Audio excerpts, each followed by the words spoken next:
Assalamualaikum teman-teman, izinkan saya untuk menyampaikan sedikit tentang pengertian dari larutan. Sebelumnya perkenalkan, nama saya Ani, kelas Biologi B, NIM H03211021, mata kuliah Manajemen Laboratorium, dosen pengampu Arlinda Puspitasari. Dalam kimia, larutan adalah campuran homogen yang terdiri dari dua atau lebih dari dua zat. Zat yang jumlahnya lebih sedikit di dalam larutan disebut zat terlarut atau solut, sedangkan zat yang jumlahnya lebih banyak daripada zat-zat lain dalam larutan itu disebut pelarut atau solvent. Komposisi zat terlarut dan pelarut dalam larutan dinyatakan dalam konsentrasi larutan. Sedangkan proses pencampuran zat terlarut dan pelarut membentuk larutan disebut pelarutan atau solvasi.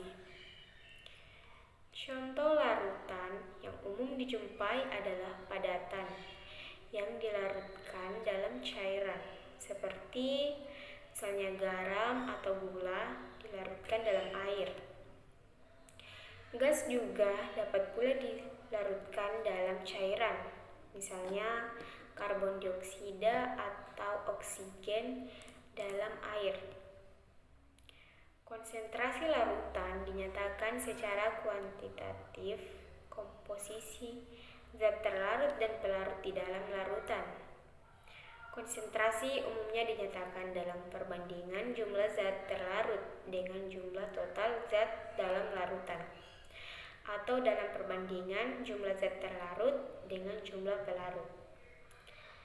Nah, jenis-jenis larutan itu dibedakan menjadi 4, yaitu 1 berdasarkan tingkat kelarutannya, terbagi atas 3 bagian, yaitu A. Larutan tak jenuh.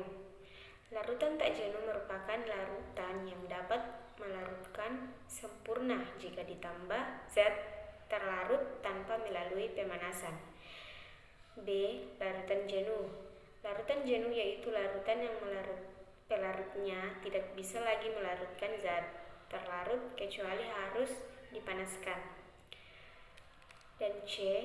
Larutan lewat jenuh. Larutan lewat jenuh adalah larutan yang pelarutnya sudah tidak mampu melarutkan meski sudah dilakukan pemanasan.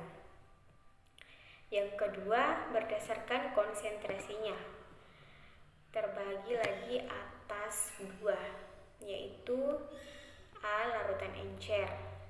Larutan encer yakni larutan yang memiliki pelarut lebih banyak ketimbang zat terlarutnya. B.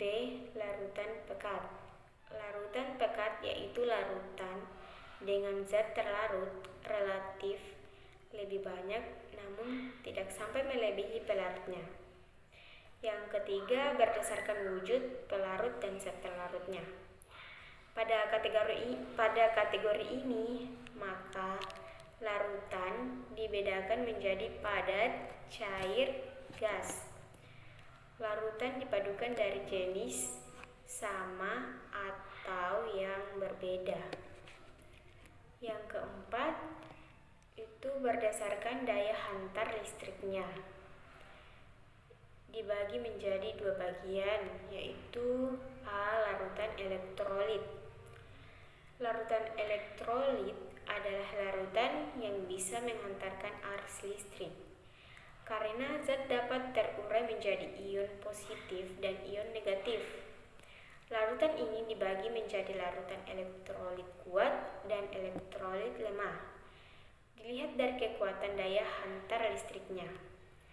Larutan elektrolit kuat misalnya HCl, KCl, dan sebagainya. Larutan elektrolit lemah contohnya asam cuka dan amonium hidroksida. Yang kedua, larutan non-elektrolit. Larutan non-elektrolit yaitu larutan yang tidak bisa menghantarkan arus listrik. karena zat tidak bisa terinisasi atau menghasilkan ion. Misalnya larutan alkohol atau